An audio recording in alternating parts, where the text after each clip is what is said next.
નમસ્કાર મિત્રો, જય સ્વામિનારાયણ. ભૂલી ગયા પછી પાઠમાં ભાગ 2 આપણે પ્રથમ લેક્ચરમાં પાઠની રૂપરેખાથી વાકેફ થયા, એના કથાવસ્તુથી આપણે વિદિત થયા. મિત્રો, કથાવસ્તુમાં આબુના કોચ તરીકે મેં ભૂલથી સલોનીના નામનો ઉલ્લેખ કરેલો છે, તો એની જગ્યાએ મનીષા દેસાઈ આવે એ ખાસ સમજી લેજો. આપણે પાઠની શરૂઆતની 2 લીટીઓ પછી ફરીથી આપણે પાઠ શરૂ કરીએ છીએ કે મનીષા અને નરેન બાળપણના સ્નેહીઓ છે. બાળપણના સ્નેહી નરેનને જોઈને મનીષા ભાષણ કરતાં અટકી ગયેલી. તો કોણ કોને જોઈને ભાષણ કરતાં અટકી ગયું હતું? તો મનીષા નરેનને જોઈને ભાષણ કરતાં અટકી ગઈ હતી. મિત્રો, ભાષણ શબ્દની સંધિ જોઈએ. ભાષણ, ભાષણ, તો ભાષ વત્તા અન, ભાષ વત્તા અન.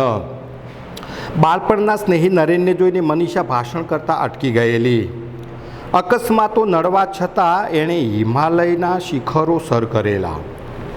અકસ્માત એટલે વાસ્તવિક અકસ્માતની વાત નથી, પરંતુ મનીષા દેસાઈને જીવનમાં આગળ વધવા માટે ભયંકર પુરુષાર્થ કરવો પડ્યો, સખત મહેનત કરવી પડી, અને એ સખત પુરુષાર્થ કરીને એ હિમાલય જેવા શિખરોને એણે સર કર્યા છે. શિખરો સર કરવા, મિત્રો રૂઢિપ્રયોગ છે, શિખર સર કરવા. મોટી સિદ્ધિ પ્રાપ્ત કરવી, મોટી સિદ્ધિ પ્રાપ્ત કરવી. શિખરનું સમાનાર્થી થાય શિખર, શિખરનું સમાનાર્થી થાય શૃંગ થાય, ટોચ થાય. શૃંગ અને ટોચ.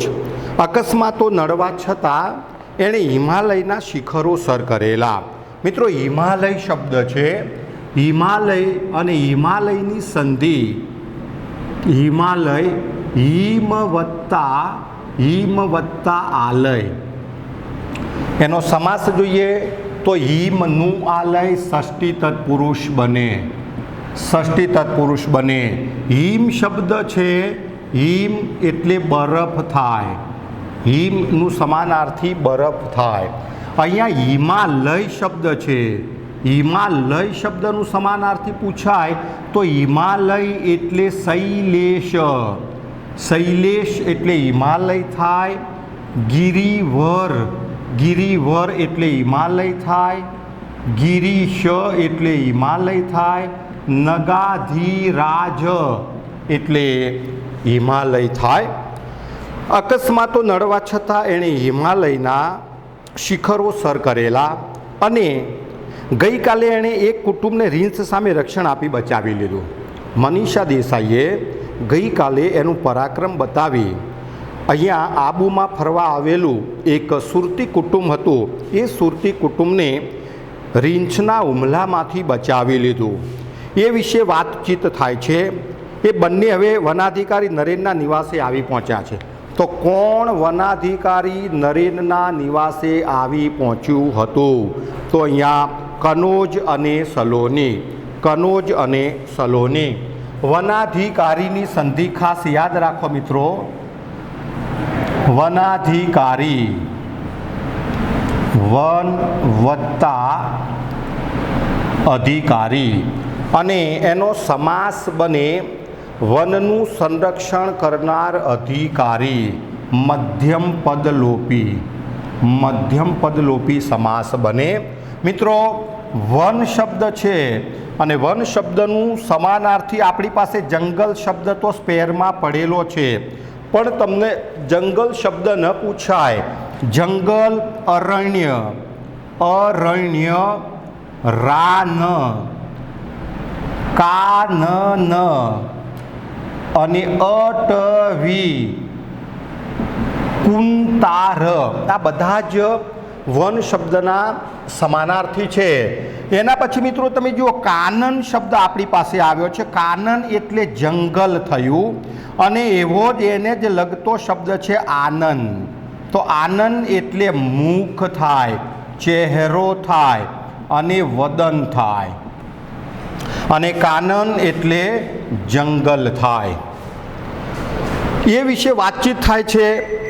એ બંને હવે વનાધિકારી નરેનના નિવાસે આવી પહોંચ્યા છે। તો કનોજ અને સલોની વનાધિકારી નરેનના નિવાસે આવી પહોંચ્યા છે। સલોની કહે, નરેનભાઈ, ગઈકાલે ચારેકના આરસામાં તમે ભરત ટેંક પાસેથી પસાર થયા હતા?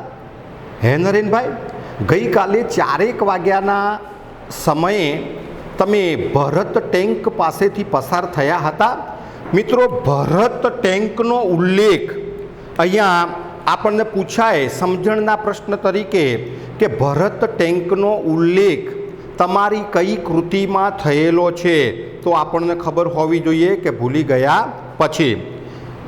હે નરેનભાઈ, ગઈકાલે 4 વાગ્યાના અરસામાં તમે ભરત ટેંક પાસેથી પસાર થયા હતા? નરેન પુસ્તક બાજુ પર મૂકતા કનોજ અને સલોની જ્યારે વનાધિકારી નરેનના ઘરે પહોંચ્યા ત્યારે કનોજ શું કરતો હતો, નરેન શું કરતો હતો? તો એ પુસ્તક વાંચતો હતો અને કનોજ અને સલોનીનું આગમન થયું છે ત્યારે પુસ્તક બાજુ પર મૂકી અને સલોનીના પ્રશ્નનો એ જવાબ આપે છે। પુસ્તક બાજુ પર મૂકતા, હા, તમે લોકો એ વિસ્તારમાં હતા? નરેને સલોની અને કનોજને કહ્યું કે તમે કાલે 4 વાગ્યાના આરસામાં આ વિસ્તારમાં હતા? તો મને બોલાવ્યો કેમ નહીં? તમે લોકોએ મને કેમ બોલાવ્યો નહીં? અહીં જંગલમાં કોઈ ઓળખીતો અવાજ કાને પડે એવું બનતું જ નથી। અહીંયા જંગલમાં કોઈ ઓળખીતો પરિચિત અવાજ કાને પડે એવું બનતું જ નથી। મને કોઈએ બોલાવેલો? મને કોઈને બોલાવેલો? સલોની કહે, ના, તમને જોઈને કોઈક બોલતા અટકી ગયેલું। તમે આવ્યા ત્યારે તમને જોઈને તમારો એટલો પ્રભાવ પડ્યો, તમારી એટલી અસર આવી કે જેના કારણે કોઈક બોલતા તમને જોઈને કોઈક બોલતા અટકી ગયેલું। તો તમને મિત્રો સમજણનો પ્રશ્ન એવો પૂછાય કે નરેનને જોઈને કોણ બોલતું અટકી ગયું હતું? તો મનીષા દેસાઈ। નરેન કહે, મારા જેવા સાદા માણસને તારી આ ગોપિત વાણી નહીં સમજાય સલોની।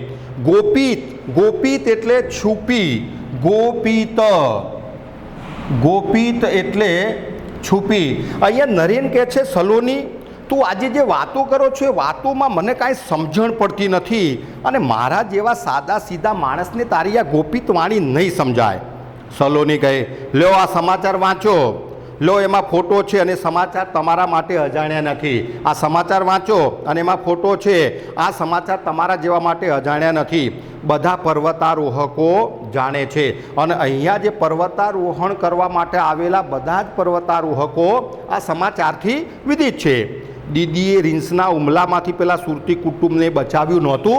અહીંયા દીદી શબ્દનો સમજણનો પ્રશ્ન, દીદી શબ્દ કોના માટે પ્રયોજાયો છે? તો મનીષા માટે। અહીંયા દીદીએ રીંછના હુમલામાંથી પેલા સુરતી કુટુંબને બચાવ્યું નહોતું? કનોજ કહે, અહીંના રીંછ વિશે તો નરેનભાઈ જાણતા જ હશે ને? અહીંના રીંછ વિશે તો નરેનભાઈ જાણતા જ હશે ને? નરેન કે, હા, એ માનવભક્ષી નથી હોતા। માનવભક્ષી, મિત્રો, માનવભક્ષીનો સમાસ યાદ રાખીએ આપણે।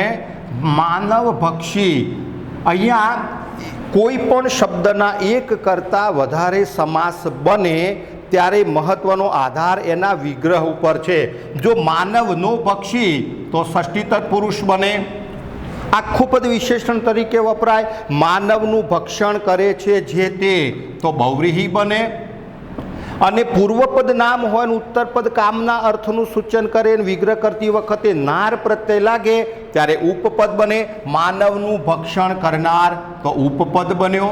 તો અહીંયા મિત્રો ઘણી વખતે વિદ્યાર્થીઓની ફરિયાદ હોય છે કે સર મેં તો આ લખ્યો હતો પણ વિગ્રહ કયો હતો?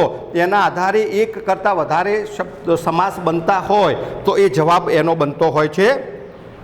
નરેન કે, હા, એ માનવભક્ષી નથી હોતા। માણસને જોઈને જનૂનથી પ્રતિકાર કરે છે। પ્રતિકાર એટલે સામનો। પ્રતિકાર એટલે સામનો. માણસને જોઈને એ પ્રતિકાર કરે છે, એનો સામનો કરે છે. એમના હાથના પંજા આપણા મોં પર વાગી ગયા તો ભારે જોખમ. નરેન કહે છે કે આ રીંછ આમ તો સામાન્ય રીતે કોઈના ઉપર હુમલો કરતા નથી, પરંતુ એમની સામે કોઈક મુશ્કેલી આવે તો એ આપણા ઉપર પ્રતિકાર કરે છે, આપણો સામનો કરે છે. અને એના હાથના પંજા જો આપણા મોં ઉપર આવી ગયા હોય તો ભારે જોખમ. અને આ સમાચાર મુજબ તો ભાગ્યે જ બચત. અને આ સમાચાર મેં જાણ્યા એ પ્રમાણે તો એ ભાગ્યે જ બચત 8-10 વર્ષના એ બાળક સાથે નીકળનાર એ કુટુંબને ધન્ય છે. તો નરેન અહીંયા સુરતી કુટુંબને અભિનંદન આપે છે કે આવા ભયાનક સમયમાં 8-10ના 2 બાળકો સાથે આ સુરતી કુટુંબ નીકળ્યું છે અને એને મનીષા દેસાઈએ રીંછના હુમલામાંથી બચાવી દીધું છે. ખરેખર એ ધન્યવાદને પાત્ર છે. કનોજ કહે કદાચ રસ્તો ભૂલ્યા હશે અથવા અમારી ટુકડીને દૂરથી જોઈને ટૂંકો રસ્તો લીધો હશે. અમારી ટુકડીને દૂરથી જોઈને એમણે ટૂંકો રસ્તો લીધો હશે. સલોની કહે એમને ખબર હતી કે અહીં કોચ તરીકે સેવાઓ આપતા બેન સુરતના છે. અહીંયા આબુમાં છાવણી પર્વતારોહણ છાવણીમાં કોચ તરીકેની સેવાઓ કોણ આપતું હતું? તો મનીષા દેસાઈ. એમને ખબર હતી કે અહીં કોચ તરીકે સેવાઓ આપતા બેન સુરતના છે, મનીષા દેસાઈ. અને મનીષા દેસાઈનું નામ સાંભળતા નરેન વિચારમાં પડી ગયો. મિત્રો, તમે આ કથા વસ્તુથી વિદિત છો, તમને ખબર છે કે નરેન અને મનીષા દેસાઈ એ બાળ સ્નેહી હતા, પરંતુ બંનેના સ્વભાવ ભેદના કારણે બંનેના લગ્ન થઈ શક્યા નહીં. અને એ જ લગ્ન થવાનો આવેલી એમની ગાડી અટકી ગઈ અને સંબંધ વિચ્છેદ થયો. બંને જુદા પડી ગયા અને જુદા પડ્યા પછી આ મનીષા દેસાઈનું નામ નરેને સાંભળ્યું ત્યારે મનમાં ને મનમાં ધીમેથી નરેન કહે છે મનીષા સુરત. એ મનીષા પણ એ બાળપણમાં જેની સાથે લાગણીના સંબંધોથી જોડાયો હતો એ મનીષા સુરતની હતી અને એ મનીષા દેસાઈ હતી. અને એ જ મનીષાનું નામ આજે સાંભળતા એ થોડોક નવાઈ પામીને કહે છે મનીષા સુરત. ખેર, જે હોય તે સારું થયું આ સમાચાર છપાયા, તેથી લોકો જરા સંભાળીને ફરશે. સારું થયું કે આ સમાચાર છપાયા એટલે લોકો અહીંયા સંભાળીને ફરશે. સલોની કહે આમાં પણ તમને કશું રોમાંચક ન લાગ્યું? હે નરેનભાઈ, આમાં તમને કશું કાંઈ રોમાંચક, રોમ વત્તા અંચક, રોમ વત્તા અંચક, રોમાંચક એટલે આનંદિત અથવા આનંદ શબ્દ તરીકે એનો પ્રયોગ થયો છે અહીંયા. નરેન કહે તું કેમ આજે બધું આ રીતે પૂછે છે? શું છે સલોની? આજે તું મારી સાથે જે વાત કરી રહ્યો છો એ વાતમાં કાંઈક રહસ્ય હોય એવું મને લાગે છે. તું બધું આ રીતે મને કેમ પૂછે છે? તું કેમ આજે બધું આ રીતે મને પૂછે છે? શું છે સલોની?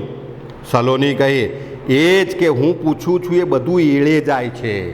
સલોની નરેનને કહે છે કે હું તમને જે પૂછું છું એ બધું એળે જાય છે. એળે જવું રૂઢિપ્રયોગ છે.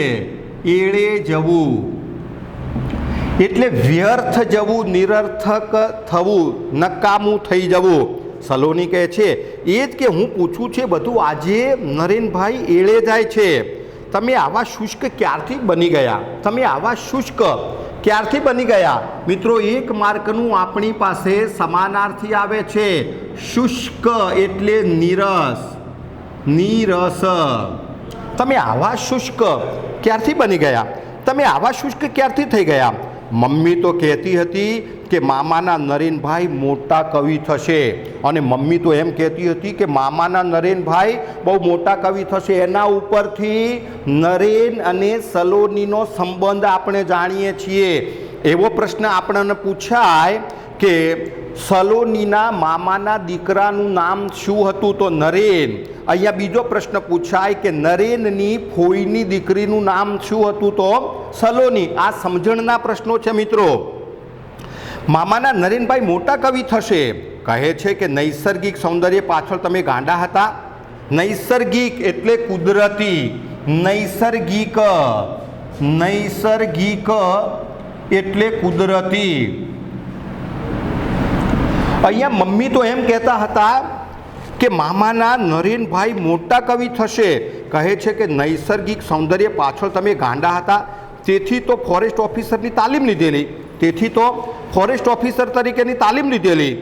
નરેન કહે એમાં તથ્ય હશે, નરેન કહે એમાં તથ્ય હશે, પણ મારી રીતે કહું તો હું માનવ હૃદયના સૌંદર્ય પાછળ ગાંડો હતો. તો કોણ માનવ હૃદયના સૌંદર્ય પાછળ ગાંડું હતું? કોણ માનવ હૃદયના સૌંદર્ય પાછળ ગાંડું હતું? તો અહીંયા નરેન માનવ હૃદયના સૌંદર્ય પાછળ ગાંડો હતો. નરેન કહે એમાં તથ્ય હશે, પણ મારી રીતે કહું તો હું માનવ હૃદયના સૌંદર્ય પાછળ ગાંડો હતો. પ્રકૃતિ એની બાહ્ય છબી હતી, પણ જીવનમાં એક અણધારી ક્ષણ આવી. નરેનના જીવનમાં એક અણધારી ક્ષણ આવી. આમ તો એ ખૂબ પાગલ હતો મનીષાની પાછળ, પણ ન જાણ્યું જાનકીનાથે કાલે સવારે શું થવાનું. અને એ વાતે મનીષા અને નરેન એકમેકના થઈ શક્યા નહીં. પણ જીવનમાં એક અણધારી ક્ષણ આવી, ઊંડો આઘાત કરી ગઈ. મૂળ વસ્તુ ગુમાવ્યા પછી એની બાહ્ય છબીનો, આ નૈસર્ગિક સૌંદર્યનો પણ એટલો મહિમા ન રહ્યો. અને મૂળ છબી ગુમાવી દીધા. મૂળ છબી એ કોણ છે? નરેન માટે મૂળ છબી એ મનીષા છે. મનીષાને ગુમાવી દીધા પછી નરેનને જીવનમાં બહુ વધારે આનંદ મળતો નથી, પણ એટલો મહિમા ન રહ્યો. હવે માત્ર નોકરી કરું છું, અલબત્ત નિષ્ઠાથી, નિષ્ઠાથી હું નોકરી કરું છું. સલોની કહે તમે લગ્નના બધા માગા કેમ પાછા ઠેલો છો? તમે લગ્નના બધા માગા પાછા કેમ ઠેલો છો? આ વાક્ય કોણ કોને કહે છે? તો અહીંયા સલોની નરેનને કહે છે. સલોની કહે તમે લગ્નના બધા જ માગા કેમ પાછા ઠેલો છો? એટલા માટે કે મનીષા દેસાઈ નામની એક નમણી અને નાજુક કન્યા પર તમે કવિતાઓ લખતા હતા, પણ એણે લગ્નની ના પાડી, એટલા માટે તમે લગ્નના માગા પાછા ઠેલો છો. અહીંયા સલોનીએ એના મામાના દીકરાને કહ્યું કે તમે લગ્નના બધા જ માગા કેમ પાછા ઠેલો છો? એટલા માટે કે મનીષા દેસાઈ નામની એક નમણી અને નાજુક કન્યા પર તમે કવિતાઓ લખતા હતા, પણ એને લગ્નની ના પાડી, એટલે તમે હવે લગ્ન કરવા માટે તત્પર થતા નથી, તૈયાર થતા નથી, અને બધા જ લગ્નના માગા તમે પાછા ઠેલો છો. ત્યારે નરેન બહુ સરસ જવાબ આપે છે.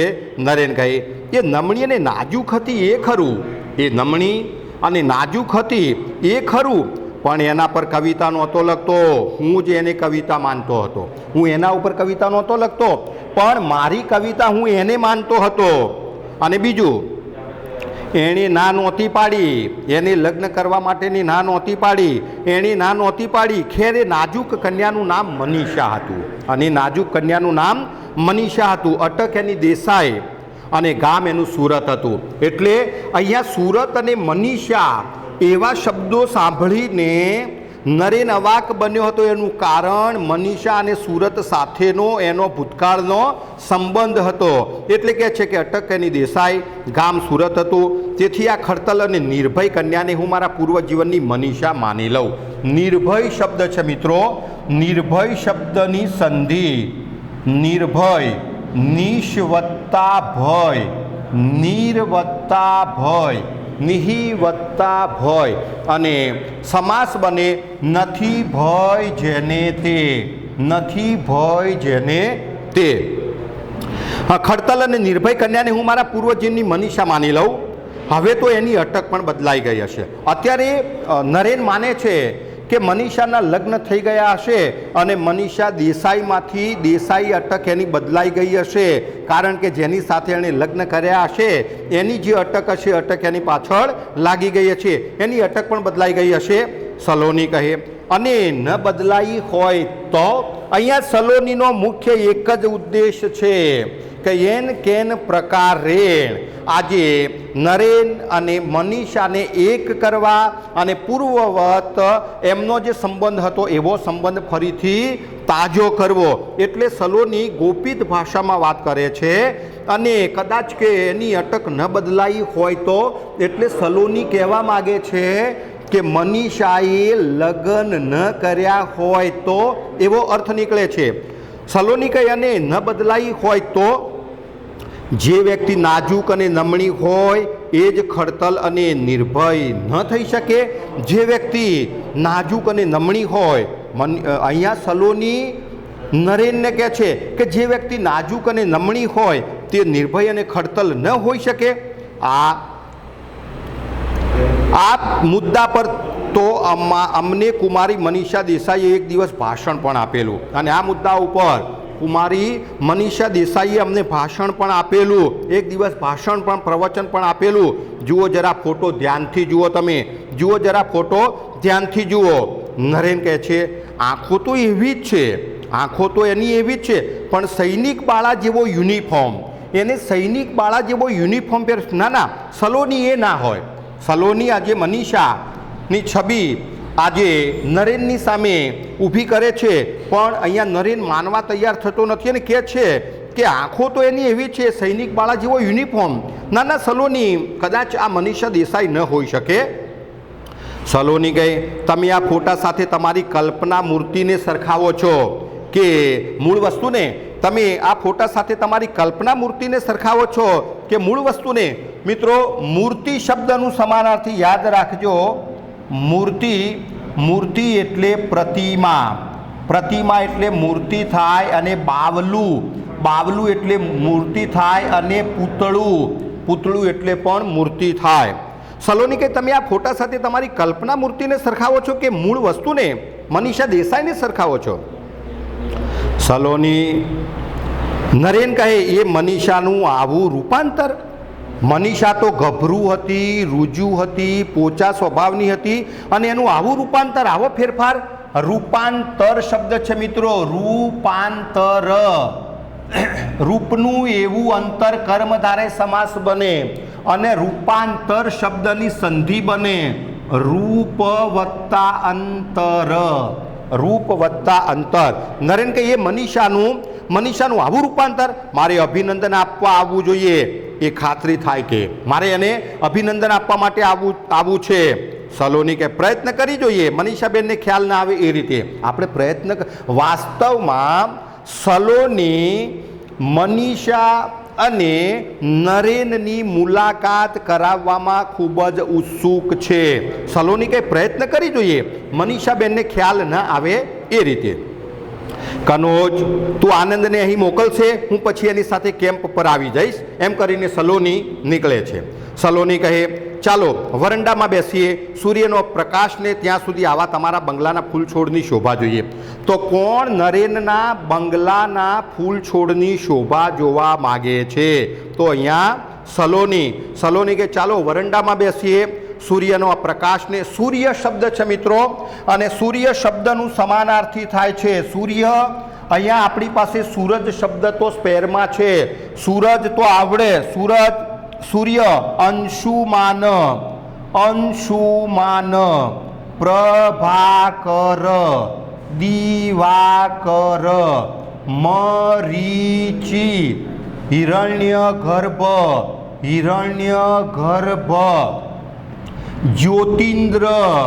જ્યોતિન્દ્ર દિનેશ અલ્તાફ અને એફતાબ. મિત્રો, આ બધા જ સૂર્ય શબ્દના સમાનાર્થી છે. ખાસ યાદ રાખજો, આપણી પાસે શબ્દભેદમાં 1 માર્કનો શબ્દ પૂછાય છે. અહીંયા મરીચી શબ્દ છે, તમે જોયું? મરીચી જો આમ લખાયેલું હોય તો સૂર્ય થાય, અને એ જ મરીચીની જોડણી મરી અને ચી રસવઈ થઈ જાય તો મરીચી એટલે કિરણ થાય. મરીચી એટલે કિરણ થાય. શબ્દ ભેદ આપણે ખાસ મિત્રો જોઈશું. સલોની કહે વરંડામાં બેસીએ, સૂર્યના પ્રકાશને ત્યાં સુધી આ તમારા બંગલાના ફૂલ છોડની શોભા આપણે જોઈએ. નરેન કહે તું ચાલ ખુરશીઓ હું લાવું છું, તું ચાલ ખુરશીઓ હું લાવું છું. મારી અત્યાર સુધીની નોકરીમાં સૌથી સુંદર મકાન મને મળ્યું છે. મારી અત્યાર સુધીની નોકરીમાં નરેન કહે છે કે મેં અત્યાર સુધી ઘણી બધી નોકરી કરી છે, પણ સૌથી સુંદર અને પ્રાકૃતિક વાતાવરણમાં જો કોઈ મકાન મને મળ્યું હોય તો આ મકાન છે. નરેન કહે તું ચાલ ખુરશીઓ હું લાવું છું, મારી અત્યાર સુધીની નોકરીમાં સૌથી સુંદર મકાન મળ્યું છે. જાણે કે હું અહીંનો માનવવંતો મહેમાન ન હોઉં, હું માનવંતો મહેમાન ન હોઉં એટલી મારી આગતા સ્વાગતા અહીંયા થઈ રહી છે. સલોની કહે અરે પેલો ગુલમોર કેવો ખીલ્યો છે. મિત્રો તમને એક વાક્યમાં જવાબ આપો એમ પૂછાય કે અરે પેલો ગુલમોર કેવો ખીલ્યો છે, તો આ વાક્ય કોણ બોલે છે? તો સલોની બોલે છે. સલોની કહે અરે પેલો ગુલમોર કેવો ખીલ્યો છે. નરેન કહે એની ઉંમર ખબર છે, એની ઉંમર ખબર છે, આપણા બંનેની ઉંમરના સરવાળાથી પણ વધારે હશે. આપણા બંનેનો ઉંમરનો જે સરવાળો છે એના સરવાળા કરતાં પણ આ ગુલમોરની ઉંમર વધારે હશે, અર્થાત ખૂબ મોટી ઉંમરનું એ ઝાડ છે. નરેન કે એની ઉંમર ખબર છે, આપણા બંનેની ઉંમરના સરવાળાથી પણ વધારે હશે. નજર પડી ત્યારે મને પણ આવો જ પ્રશ્ન થયેલો, નજર પડી ત્યારે મને આવો જ પ્રશ્ન થયેલો. આટલું ઘરડું ઝાડ આટલું પ્રફુલ્લિત થઈ શકે? મિત્રો ફરીથી તમને એવો પ્રશ્ન પૂછાય કે આટલું ઘરડું ઝાડ આટલું પ્રફુલ્લિત થઈ શકે? તો આ વાક્ય કોણ બોલે છે? નરેન બોલે છે. દૂર જોતા અરે આ પેલો દોડતો દોડતો આવે એ મનીષાનો નાનો ભાઈ, આટલા વર્ષે બાળક જ રહ્યો, આટલા વર્ષે બાળક જ રહ્યો. બરાબર 4-4.5 વર્ષે હું એને જોઉં છું, બરાબર 4-4.5 વર્ષે હું એને જોઉં છું. સલોની કહે હવે કંઈ બાકી છે ખાતરી કરી લેવામાં? હવે ખાતરી કરવામાં કાંઈ બાકી છે? નરેન કે હા, મૂળ વસ્તુ મનીષાનું મન હજુ મારે તપાસવાનું છે કે એના હૃદયમાં હજુ નરેન પ્રત્યે લાગણી છે, પ્રેમ છે કે કેમ, એ મૂળ મન તો હજુ તપાસવાનું બાકી જ છે. મિત્રો આપણે અહીંયા ભાગ 2માં આટલે અટકીએ છીએ અને નેક્સ્ટ લેક્ચરમાં ભાગ 3થી આપણે શરૂઆત કરીશું. Thank you very much. Thank you.